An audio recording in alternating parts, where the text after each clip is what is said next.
Usa ka maanindot nga buntag kanatong tanan. Maayong buntag higala, akong mga pag-ampo nga anaa kamo sa maayong kabutang. Nagapasalamat ako sa Ginoo sa kahigayunan nga magpadayon diining maong buluhaton ang pagsibya sa mensahe sa Dios. Mga igsuon, ang atong paghisgutan karon kining pulong nga pagpaubos. Daghang tao ang dili o nakasinati sa pagpanlupig sa uban o mga tao nga gitik advantage sila sa kadaghanang mga tao nga ilang nailhan. Mo nang lisod kadila alang kanila ang pagpaubos.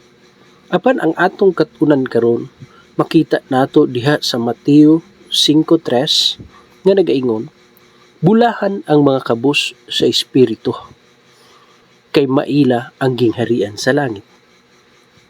Igsuon magsugod kita karon sa unang kinaiya nga angayan natong ikinabuhi. Ang kinaiya sa pagpaubos. Sa dihang gisulti ni Ginoong Hesus ang bahin sa kasulatan nga nagaingon, kabus sa espiritu. Nagapasabot kini nga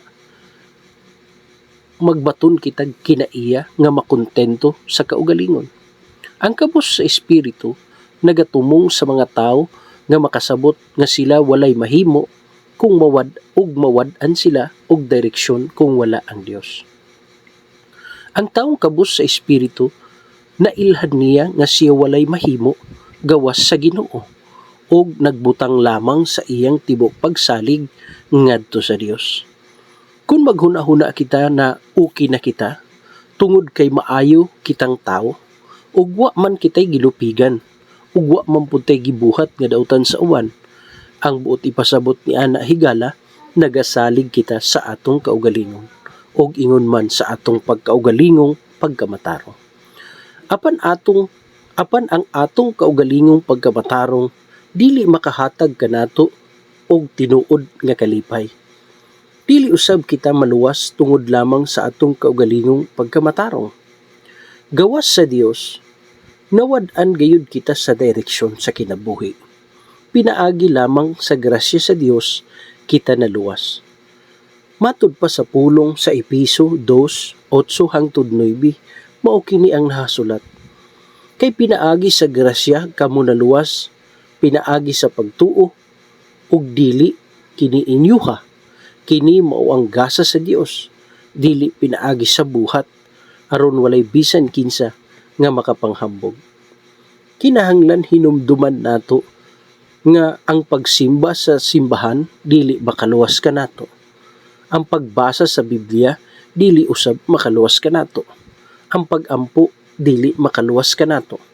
Si Jesus lamang ang makaluwas kanato. Pinaagi lamang sa paghimong kaniya nga atong Ginoo sa atong kinabuhi kita maluwas.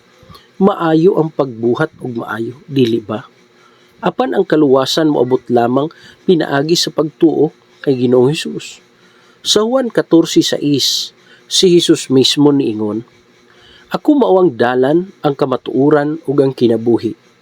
Walay bisan kinsa nga makaadto sa Amahan gawas kung pinaagi kanako."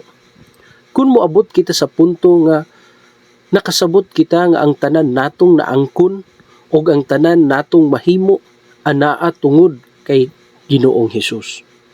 Atong kinabuhi mausab ug mulambo gayud. Sa pagkakabus sa espiritu o ang tinuod nga pagpaubos, nagapasabot nga atong gipasakop ang atong kinabuhi ngadto sa Ginoo. Miingon kita, Ginoo, ikaw ang akong dakong magbalantay. Mabuhat nako ang daghang sayop sa akong kinabuhi apan karon akong ihatag kanimo ang tanang kontrol ug nasayod ko nga ikaw maghimo niini nga usa ka malampusong kinabuhi. Kana mao ang tinuod nga pagpaubos. Kana mao ang pag-ila nga siya mao ang Ginoo ug paghatag kaniya sa tibok natong kinabuhi. Busa karon, ayaw paglangan, pagpadayon sa pagpuyo sa kinabuhi nga madagayaon, pinaagi sa pagkakabus sa espiritu. Kaysa dihang kabus kita sa espiritu, kita dato sa kinabuhi tungod kay iyang gihatag kanato ang iyang gingharian. Dalaygon ang pulong sa Dios. Unta kini nga mensahe maghatag kanimo og kagawasan ug maghatag kanimong dugang pagtuo. Pag-amping kanunay sa imong kinabuhi. God bless you.